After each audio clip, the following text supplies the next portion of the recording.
गंधर्वी चंचलाक्षी मर चुकी है वो, फिर यहाँ कैसे? ये कैसी माया है? गंधर्वी चंचलाक्षी? कौन है ये? क्या हो रहा है आपको भैया? भैया, किसकी बात कर रहे हैं आप? कौन है ये, मुझे बताइए भैया।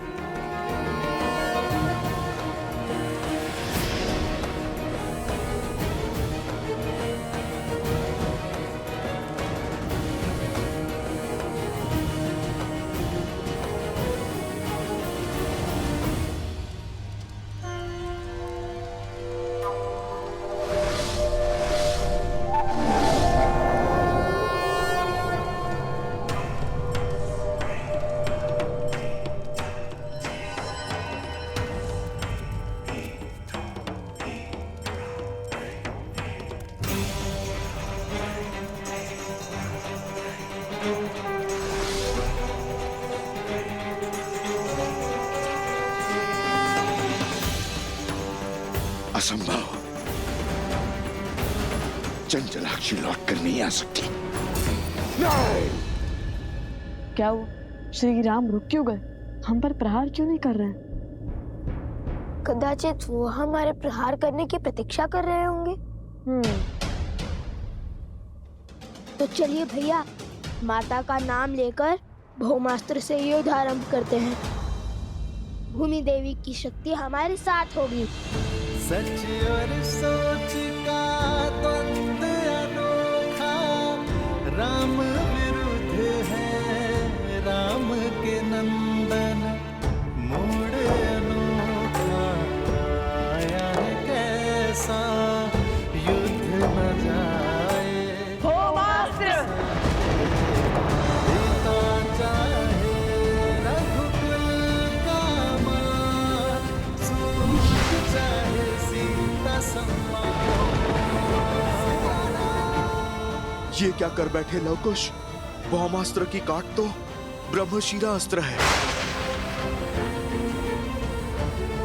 और यदि प्रभु ने ब्रह्मशिरा का आवाहन किया तो लवकुश का ही नहीं, बहुत से जीवों का संहार होगा।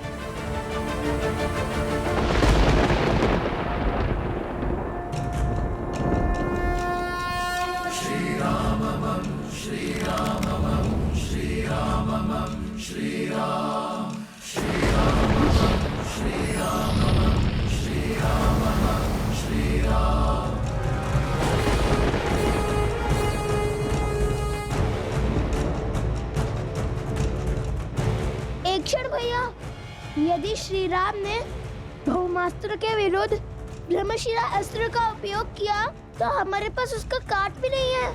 वो निर्णय उनका है।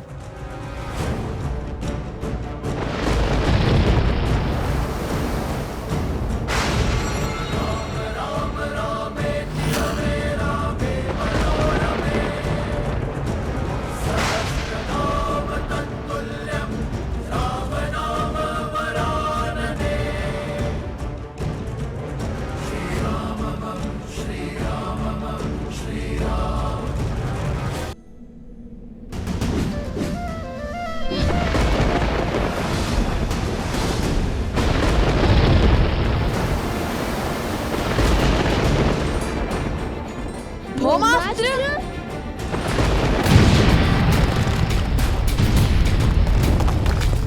श्री रामचंद्र कृपालु भजु मन, हरण भव भय दारुण। महाराज के आगे अस्त्र की शक्ति नहीं, धर्म की शक्ति चलती है। अस्त्र चाहे कोई भी हो, महाराज के तप और त्याग के कारण हर अस्त्र की शक्ति 100 गुना बढ़ जाती है।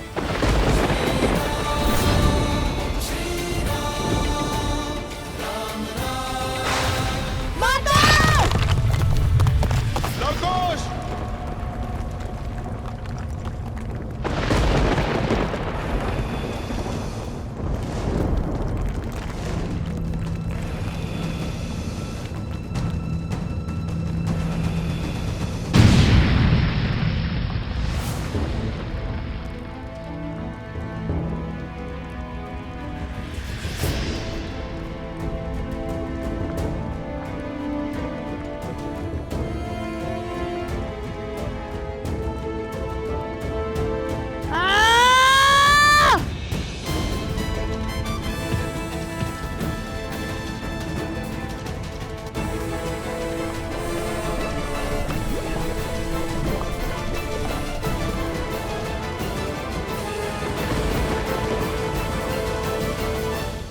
प्रभु आप रुक जाइए, मत कीजिए ये अनर्थ। मेरे पास रुकने का कोई कारण नहीं है हनुमान। ये दो बालक अयोध्या के मान सम्मान को ध्वस्त कर रहे हैं, रामराज्य के स्वप्न का संहार कर रहे हैं। प्रभु, मैं भगवान वाल्मीकि के वचन से बंधा हूं, इसीलिए मैं आपको सत्य नहीं बता सकता, किंतु मैं आपको अवश्य इतना कह सकता हूं, ये जो घट रहा है उचित नहीं है प्रभु।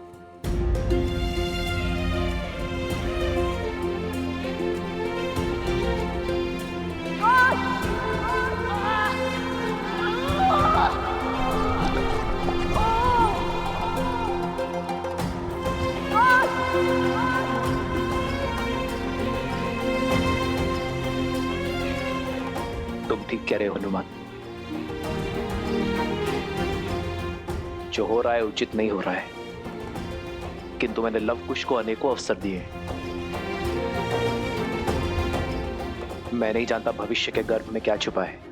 मैं नहीं जानता कि लव कुश के भाग्य में जीवन है या मृत्यु, किंतु ये इनके स्वयं के कर्म है, जिसका फल उन्हें भोगना ही होगा।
कुछ कीजिए भैया, अन्यथा हमारा एकमात्र सेवक भी स्वाहा हो जाएगा।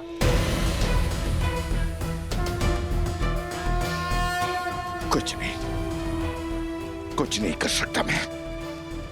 ये चंचलाक्षी है। क्या हुआ है आपको भैया? कौन है ये चंचलाक्षी? कैसे जानते हैं आप इसे? क्या नाता है आपका उससे? बताइए भैया, उत्तर दीजिए भैया। कौन है ये चंचलाक्षी? क्या हो रहा है आपको भैया? भैया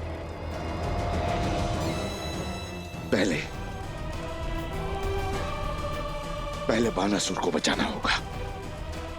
यदि सीता को मेरा सत्य पता चला तो वो मेरी मृत्यु का भेद भी जान जाएगी।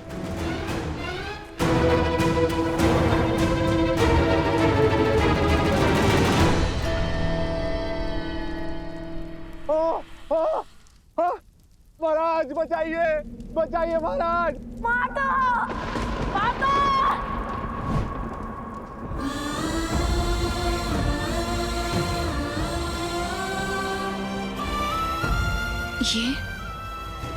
ये सब लवकुश, लवकुश, लवकुश, कहाँ हो तुम? कहाँ है लवकुश? लवकुश!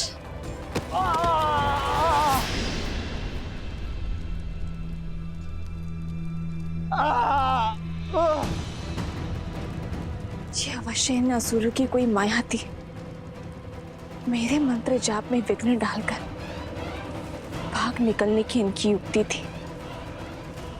ये मेरे पुत्रों का स्वर नहीं था।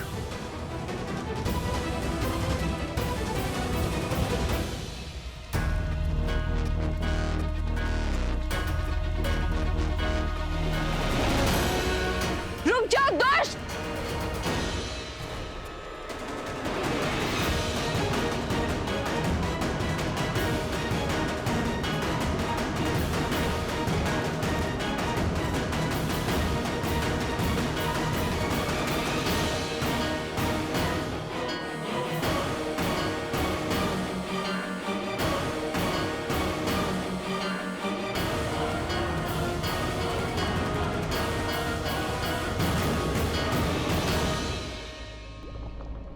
संभाल कर कुश, ये पत्थर तो खिसक रहे हैं।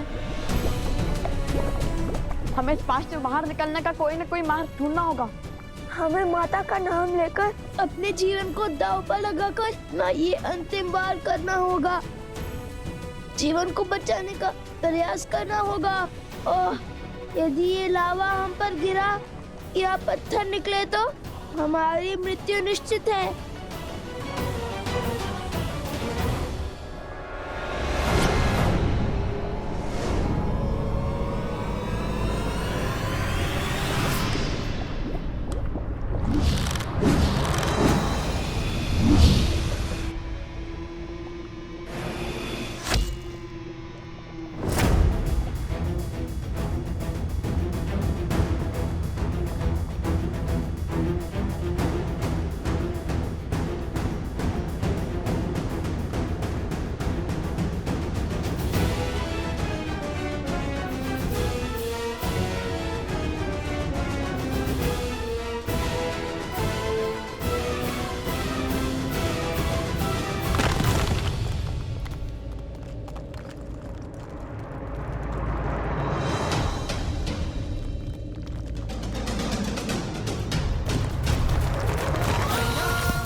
अद्भुत।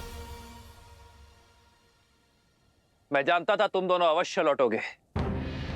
तो बताओ, मृत्यु के इतना समीप जाने के बाद क्या इच्छा है तुम्हारी? क्या आप भी मुझसे युद्ध करोगे? क्या समर्पण करोगे? बालकों, मान जाओ प्रभु की बात। स्वीकार कर लो प्रभु का ये अवसर, स्वीकार कर लो। जब श्री राम और राजानुज लक्ष्मण को ऐरावत उठाकर ले गया था, जब आपको कोई मार्ग नहीं सूझ रहा था, तब क्या आपने पीछे हटने का विचार किया था? जब मेघनाथ ने लक्ष्मण जी को घायल किया था, तब आपने पीछे हटने का सोचा था?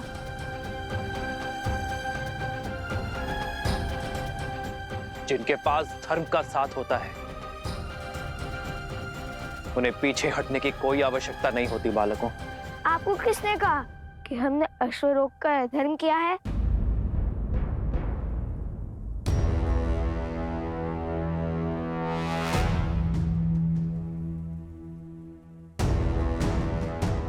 ये अश्वमेध का अश्व है, जो धर्मात्मा महाराज कौशल नरेश अयोध्यापति श्री राम की संपत्ति है और मर्यादा और धर्म की गति का प्रतीक है। जिसने भी इसे रोकने का साहस किया और अयोध्या की चतुरांगिनी सेना से युद्ध को आमंत्रण करेगा। हमने तो केवल ये चुनौती स्वीकारी है।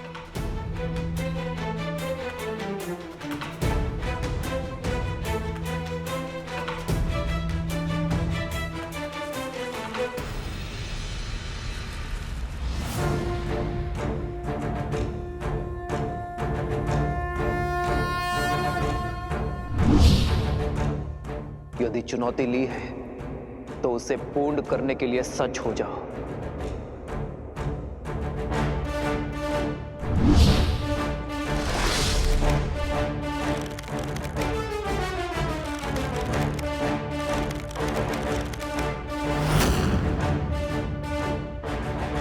सावधान!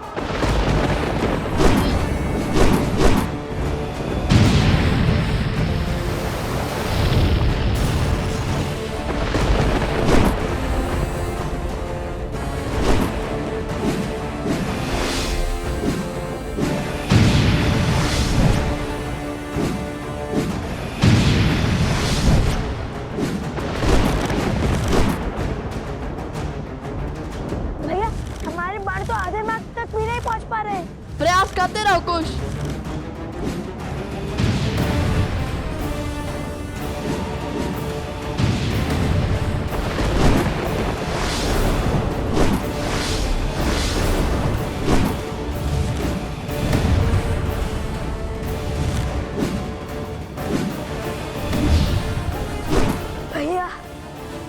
उनके माथे पर तो श्वेत तक भी नहीं उभर रहे और यहाँ हम मन और संबल हारते जाते हैं। शब्द नहीं, हस्त चलाओ दुष्ट।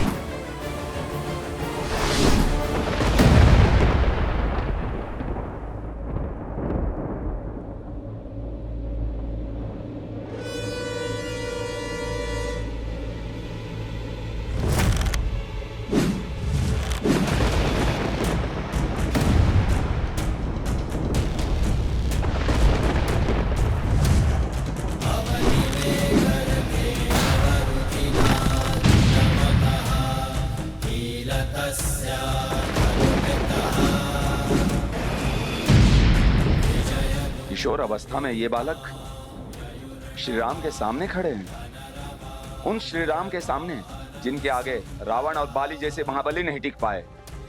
लगता है जैसे श्री राम के समक्ष साक्षात श्री राम खड़े हैं। ये विद्या के धनी अवश्य हैं, किंतु विद्या का उपयोग अधर्म के लिए कर रहे हैं। ये विद्या राष्ट्र की भलाई, देश के विकास के काम आनी चाहिए थी, किंतु उन्होंने बुराई का पथ चुना है, और बुराई चाहे जितनी बलशाली हो, अंत में हारती ही है।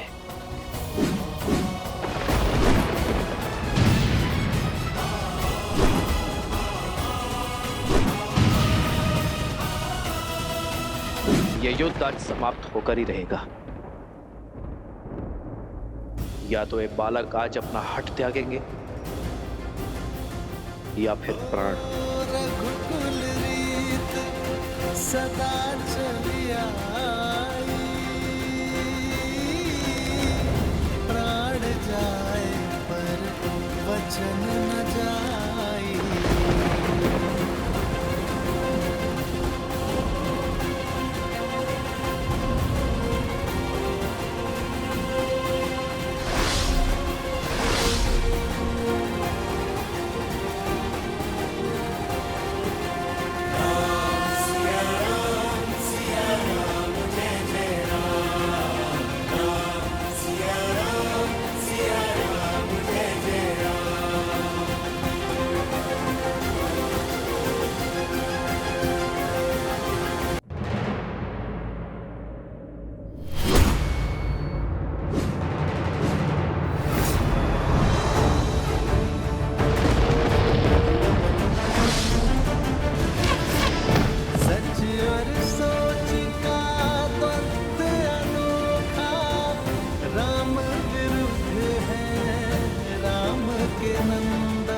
हे महादेव, इस महाविनाश को रोकने का आप मुझे मार्ग दिखाइए। मेरे प्रभु और उनके वंशजों को इस अनर्थ से बचाइए महादेव।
लगता है भाग्य तुम्हारे साथ है बालकों, क्योंकि सूर्यास्त के पश्चात चलाया एक भी बाण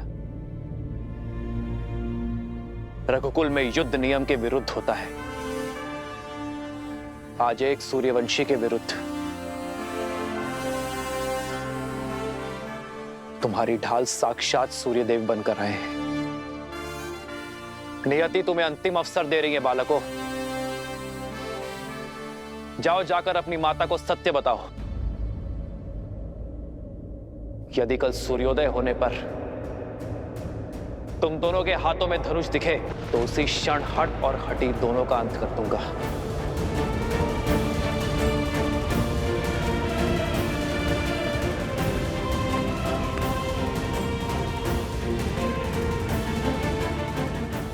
कल भोर होते ही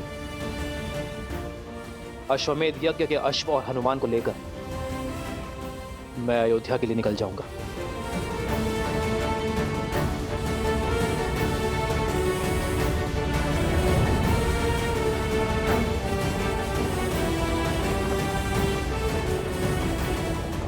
जाओ और जाकर हर भूल के लिए अपनी माता से क्षमा मांगो।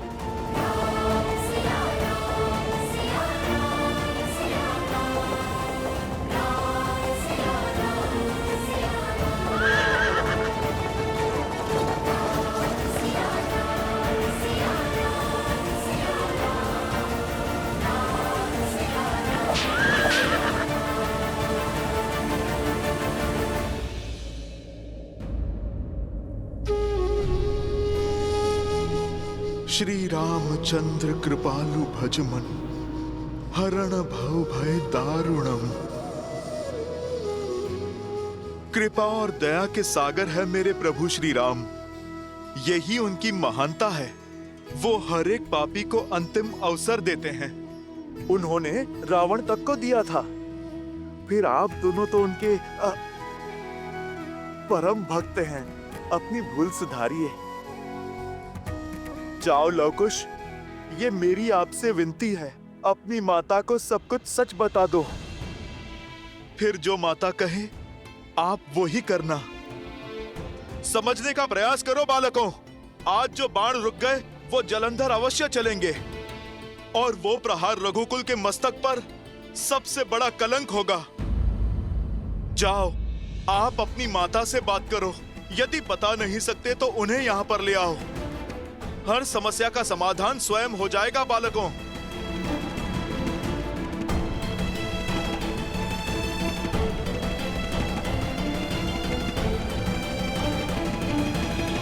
लवकुश की पुकार की माया से आपने बानासुर को बचा लिया, परंतु आप स्वयं किस माया में फंसे जा रहे हैं भैया? क्या नाता है आपका इस गंधर्वी चंचलाक्षी से? और सीता के पीछे आपको वो क्यों दिखाई दे रही है? मुझे तो कुछ नहीं दिखाई दे रहा है। ये घटना संकेत है शूर्पणखा, उस श्राप का। कहीं वो सीता उस श्राप को पूर्ण करने का माध्यम तो नहीं, जो श्राप मुझे गंधर्वी चंचलाक्षी ने दिया था। पहेलियां मत बुझाइए भैया, मुझे स्पष्ट रूप से बताइए कि किस श्राप की बात कर रहे हैं आप? मैंने अनेक वर्षों तक ब्रह्मदेव का तप करके उनसे अजर अमर होने का वरदान प्राप्त किया था। ये आशीष पाया था कि मुझे केवल स्त्री ही मार सकती है। मैं समझ गया था कि इस वर में अवश्य कोई छल छुपा हुआ है, इसलिए मैंने एक और वरदान मांग लिया कि मेरे सहस्त्र शिशु में सहस्त्र गुना कूटनीति और चालाकी भरी होगी। उसके बाद मैंने कई राज्यों पर अपना आधिपत्य स्थापित किया, परंतु मैं दशानन रावण की तरह दिग्विजय नहीं बनना चाहता था। मुझे बहुत अधिक की नहीं, केवल थोड़ी की ही अभिलाषा थी। तो मैंने अपने अधीन में कुछ ही राज्य किए।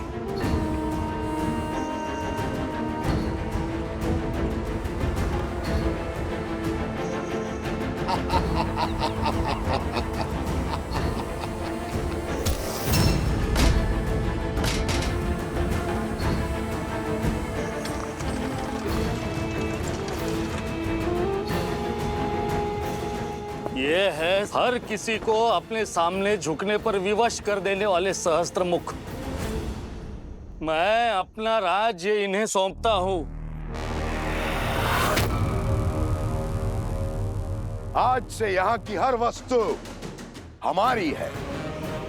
जाओ, हर रत्न, हर आभूषण, हर मूल्यवान वस्तु ले आओ हमारे समक्ष।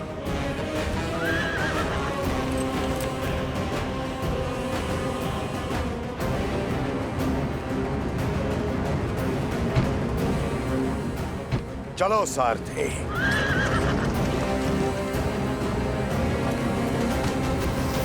छोड़ो मुझे। छोड़ दीजिए, क्या कर रहे हैं? छोड़ दीजिए। हर अनमोल वस्तु लेकर मैं उस राज्य से निकल ही रहा था कि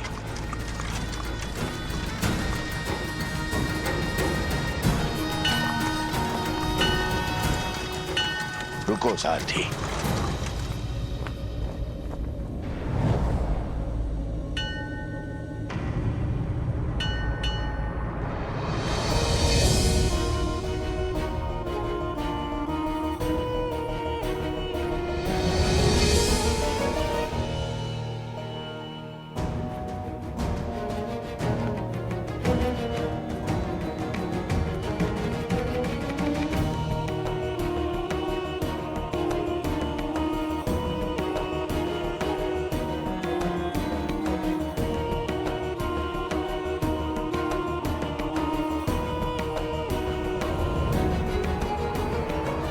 अद्भुत, अनुपम, ये तो संसार का वो धन है, वो ऐश्वर्य है जिसे मेरे पास होना ही चाहिए। इसे न भोगा, इसे न पाया तो वरदान का लाभ क्या।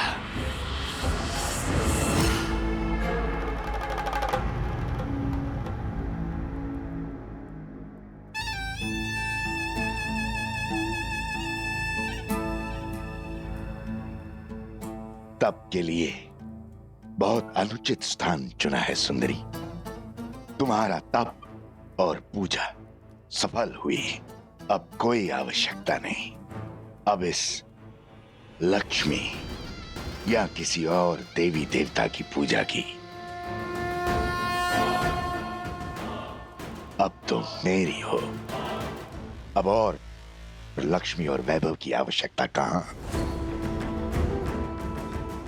तुम्हें संसार का हर सुख दूंगा, मैं हर मनोकामना पूर्ण करूंगा।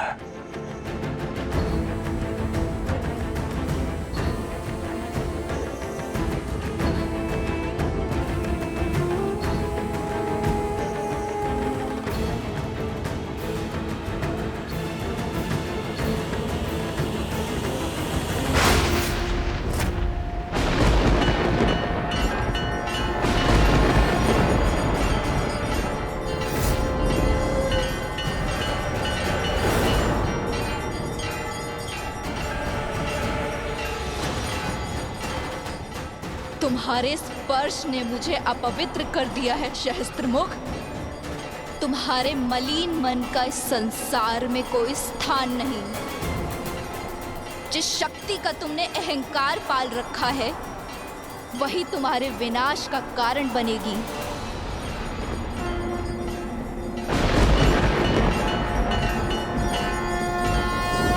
विनाश और मेरा? ब्रह्मा का वरदान प्राप्त है मुझे। कौन मारेगा मुझे?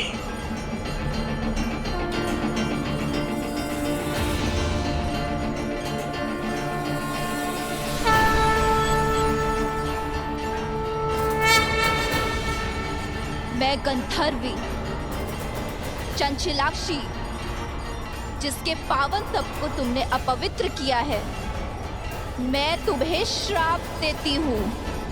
यदि मेरे माँ के प्रति भक्ति सच्ची है तो मुझे हर पुण्य मिल जाएगा, और जिस माँ लक्ष्मी की पूजा में तुमने विघ्न डाला है, एक दिन उन्हीं का रूप तुम्हारा अंत करेगा सहस्त्रमुख। उन्हीं के स्वरूप से तुम्हारा सर्वनाश होगा।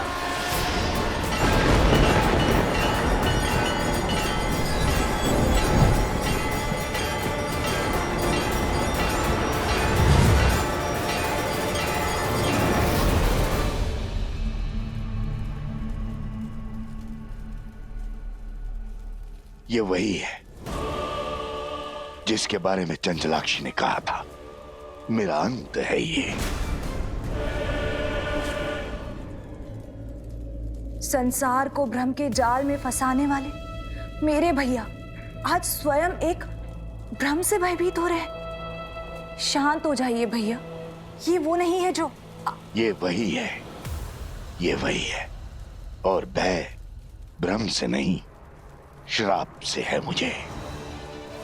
उसने कहा था कि लक्ष्मी धरती पे जन्म लेगी, और फिर वो लक्ष्मी में समा गई थी।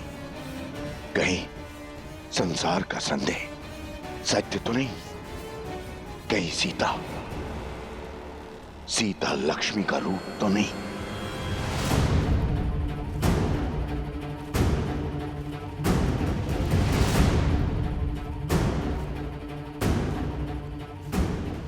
मुझे परिचय की क्या आवश्यकता है? पुराना शत्रु हूं तुम्हारा। मेरा पुराना शत्रु कौन हो सकता है वो जो पुनः लौट कर आया है? किंतु मेरी मृत्यु से क्या सिद्ध करना चाहता है वो? होना हो, ये बात जितनी छोटी लगती है उतनी है नहीं।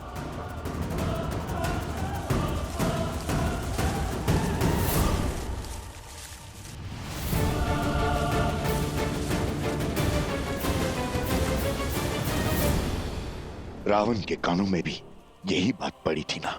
सबने कहा था ना कि राम विष्णु है, नर रूप में नारायण है। कहीं लक्ष्मी स्वरूपा सीता मेरे अंत का कारण तो नहीं?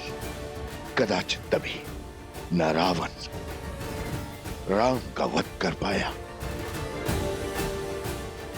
और न ही सीता का स्पर्श।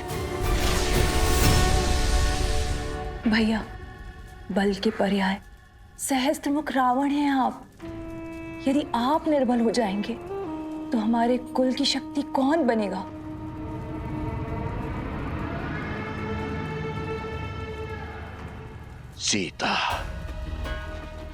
सीता के कारण पूरा राक्षस कुल समाप्त हो गया।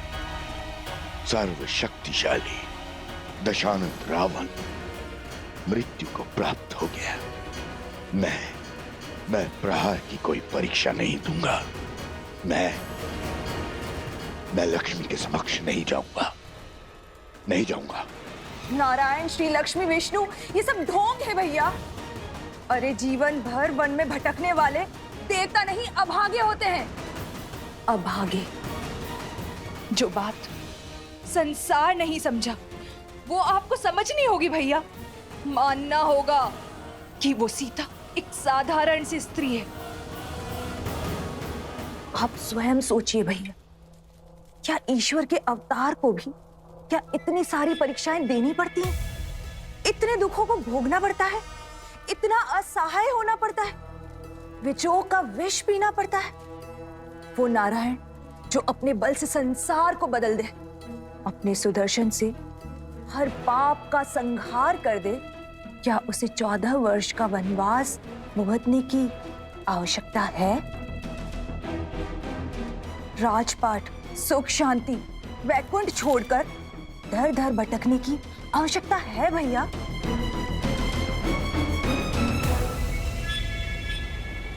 और जिसे आप लक्ष्मी समझ रहे हैं, जिसके भय से थर थर कांप रहे हैं, वो पूरे 1 वर्ष तक हमारे भैया की बंदी रही।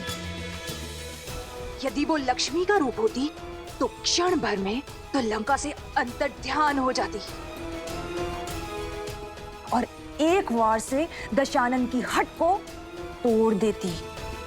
भ्रम को बल पर हावी मत होने दीजिए भैया, तनिक सोचिए। तो फिर सीता के पीछे मुझे उस चंचला की छवि क्यों दिखाई दी?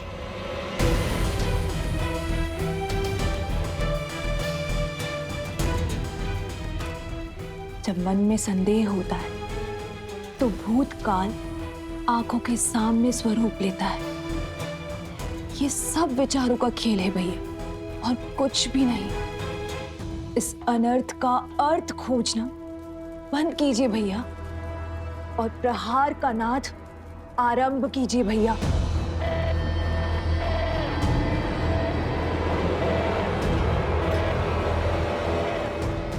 यदि विश्वास हो गया हो तो आगे बढ़े। हमारा अगला दांव शीघ्र, अति शीघ्र चलना होगा हमें भैया।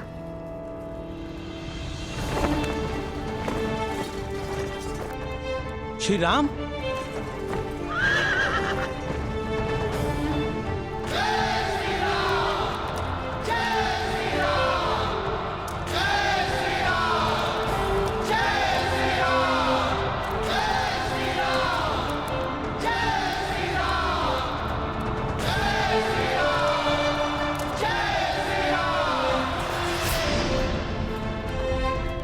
मैं आप सभी के भावों को समझता हूं, किंतु सर्वप्रथम मैं अपने भाइयों और मित्रों से मिलना चाहता हूं। कहां है वो?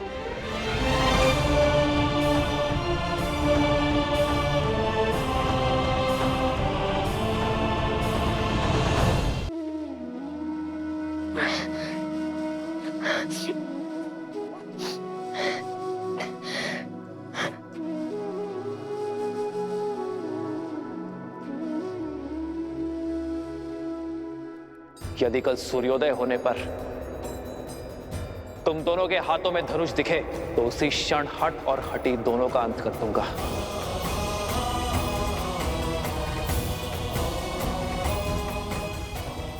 कल भोर होते ही अश्वमेध यज्ञ के अश्व और हनुमान को लेकर मैं अयोध्या के लिए निकल जाऊंगा। भैया, अब क्या होगा? रामायण कैसे संपूर्ण होगी? अब तो हम हार गए श्री राम से।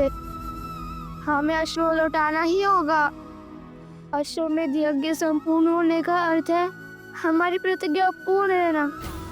वो प्रतिज्ञा जो हमने देवी सीता और श्री राम को साथ मिलवाने के लिए ली थी। यदि सिया राम ही साथ नहीं आएंगे तो राम राज्य कैसे आएगा?